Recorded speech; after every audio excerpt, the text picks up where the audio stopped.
अरविंद सिंह तोमर, थुक चट्टू वाले शब्द से बहुत हंसी आती है साहिब। देखो, थुक चट्टू कोई गाली नहीं है। जैसे आप, ये जो चाटू या चट्टू है, ये कहाँ यूज होता है? ये मुंह से यूज होता है। जहां पर भी मुख के ऊपर मुहावरा होता है, जैसे कहते हैं चाटुकार। आप देखेंगे बड़े बड़े मंत्री, बड़े बड़े मीडिया वाले एक शब्द बोलते हैं बीच बीच में, चाटुकार चाटुकार। अब सोचे को ये चाटुकार क्या होता है?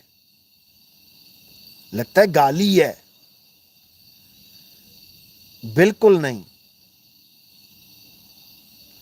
जैसे कई लोग बीच बीच में कहते हैं अरे वो तो थूक के चाट लेता है भाई। अब कहो यार ये तो बड़ी घिनौनी गाली दे दी उसने। गाली नहीं है ये मुहावरा है। थूक के चाट लेना, जहां पर चाटने की बात आती है वहां से मुंह से संबंधित है, यानी बात से संबंधित है। बात से, अपनी कही बात से मुकर जाना थूक के चाट लेना कहलाता है। जैसे कोई किसी को परेशान कर रहा है, अब वो कह रहा है नहीं मैं कसम खाता हूं कि अब मैं तुझे परेशान नहीं करूंगा।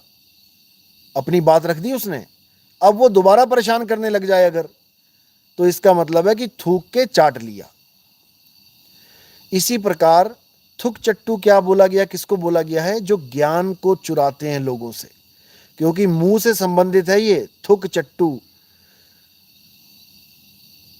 उसका मतलब होता है कोई किसी का ज्ञान सुन के अच्छी तरह समझ ले, उसके बाद अपनी मुहर लगाने लग जाए कि ये तो मेरा ज्ञान है।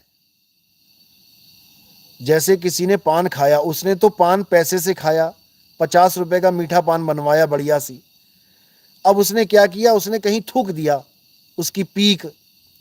अब कोई बंदा आया और उसने पीक चाट ली। अब उसको पान का टेस्ट आने लगा तो वो कहता है कि मैं भी पान खा के आया हूं 50 रुपए का।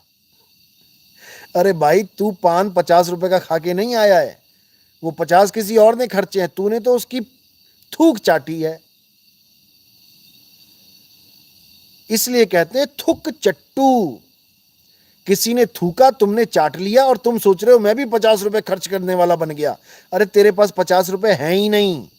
अगर होते तो तू पान खाता, थूक थोड़ी नहीं चाटता उसका। बात ये है, बात ये है।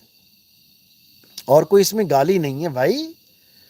अभी तुमने संतों की वाणियां नहीं पढ़ी। संतों की वाणियों में तो एक से एक गालियां लिखी हुई हैं, एक से एक गालियां दे रखी हैं उन्होंने अज्ञानियों को, धूर्तों को, पाखंडियों को। दिखाऊंगा मैं आगे से आगे सत्संगों में कि संत कैसे गालियां देते थे उन लोगों को जो जीवों का सत्यानाश करते थे। उनको गालियां देनी पड़ जाती हैं, लेकिन खैर नितिन दास गालियां नहीं देगा। मर्यादा में जितना बोल सकते हैं उतना ही बोलेंगे।